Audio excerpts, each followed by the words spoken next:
Great Britain, the great missionary-sending nation. For centuries, this land has nurtured and developed a fine Christian heritage that has impacted the world. All over this land are grand and historic monasteries, convents and church buildings that chart out this history. Yet the 20th century has seen perhaps the most marked change in the cultural perception and application of that faith in the UK. Traditional churches are losing congregations as we move to second or even third generation of families who understand nothing about nor express any faith in any religion, let alone Christianity. And so we are left with these wonderful but aging buildings, empty and unwanted. But all hope is not lost, because new expressions of the Christian faith have mushroomed in recent decades. Evangelical, charismatic, and Pentecostal expressions of faith in Jesus Christ are here. But some of these newer congregations of believers are facing real difficulties. Difficulties that are born out of massive growth. Central London, Sunday morning. A Pentecostal church meets for its worship service, but every seat is taken and more sit in the corridor. And it's not only the format of the worship service that's different from the more traditional mainstream denominations. They meet in a different building too. For this is not a centuries-old traditional church building, but a light industrial unit. And they're at capacity, and have been for a long time. Even holding 2 or 3 services back-to-back on a Sunday doesn't solve the problem. So why don't they just move? After all, there are plenty of empty premises around which could easily hold them. But, as has become apparent in recent years, these new churches face a real problem when it comes to acquiring new premises.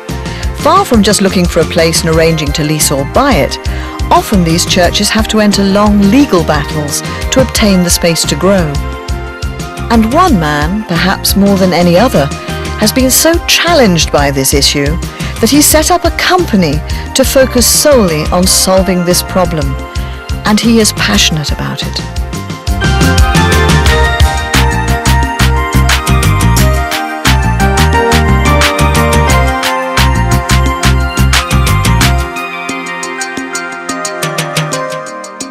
And my message today is that church use is not only church use alone. You understand? It's mixed use. Because if you look at the time, the period, the amount of hours you spend in that building actually doing what is regarded as praise worship or church services, you understand, is very minute compared to the amount of time you spend in that building doing the other activities. You understand? Because the 9 to 5 office administration alone, those hours on a daily basis supersede the amount of time that is actually used. This is Tunji Adebayo.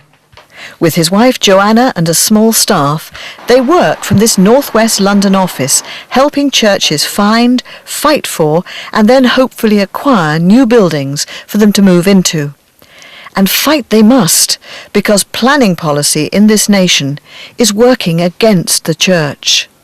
Now, issue of planning permission, for instance, for most of this building, you'll find that some of these properties, you understand, may be situated on an area that we refer to as DEA. DEA is a sector of the land that we call the defined employment area.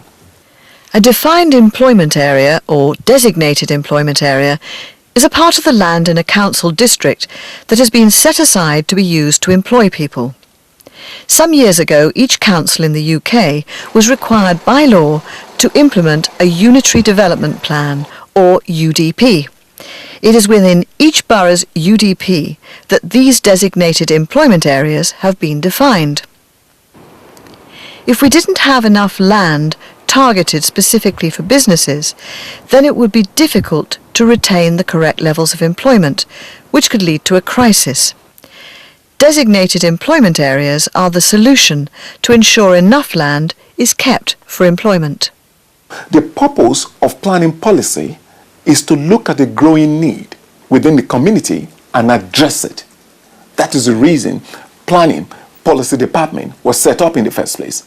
Over 50 years ago, you understand? Now, all these things, the many traditional churches you see around before, because of the length of time that they've been built, those people, there were no requirement for planning permission when those buildings have been built.